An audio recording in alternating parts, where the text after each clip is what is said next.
DJ, well, first of all, thank you very much for agreeing to meet us and having a chat. If I could, I'll start out at the very beginning. And obviously, your family has a huge history in the sport of hurling. What was it like growing up in an environment where your family had such a pedigree in hurling? Well, I suppose our biggest hero growing up was probably our Uncle Martin, who brought us to all the games.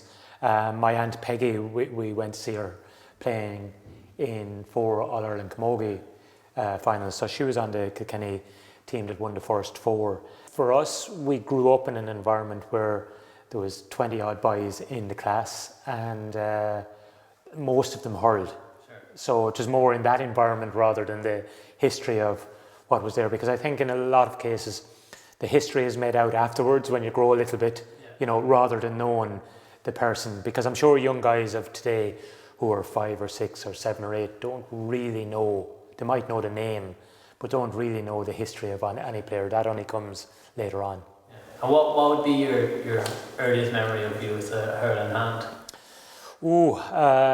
The earliest memory I have is, I think I was about 7 or 8, and we played in an under-10 league in Kilkenny, and I was put in goal and let 2 goals in between my legs.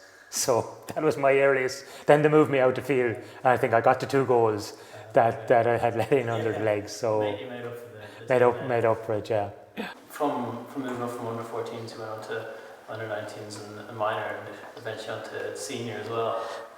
Your 1988, your debut, that wasn't a bad year at all for you. No, I played minor hurling with Kilkenny, and we won the All Ireland.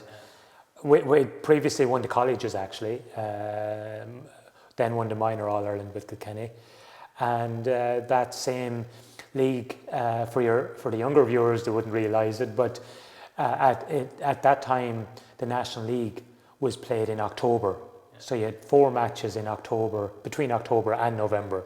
That was before Christmas, and then March onwards was the rest of the league.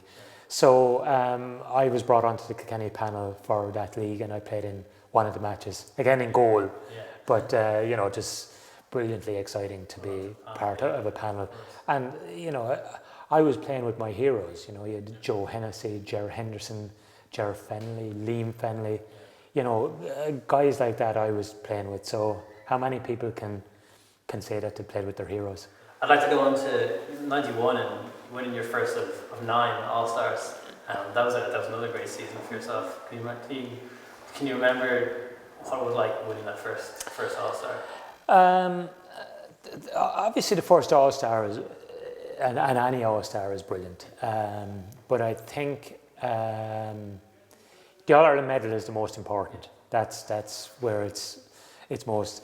But it doesn't matter, I think, for All-Stars whether you're nominated, and it's disappointing if you're nominated and don't receive it, even if you've no chance. Of course. You always feel you have a chance until it's named.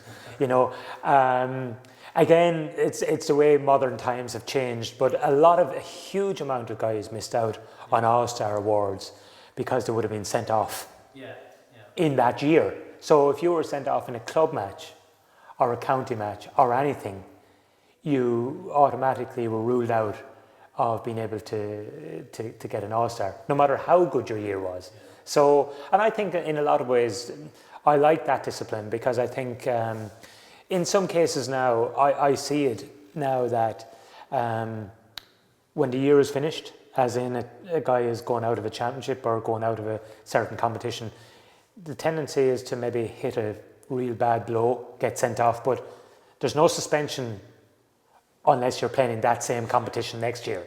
Yeah. And there's a little bit of discipline that I liked back then that's certainly not there now. Yeah, you had a fantastic record of discipline throughout your playing. I was never booked or sent off. Now, there's always a slight dispute as to that I got 1 yellow card. I don't remember it. If I did, I did. But I never believed, I always believed that the ball was my enemy. Yeah. If I got hit in a game, well, the best thing to do was hang one up in the back of the net or over the bar. Sure. I think that was the biggest punishment if possible.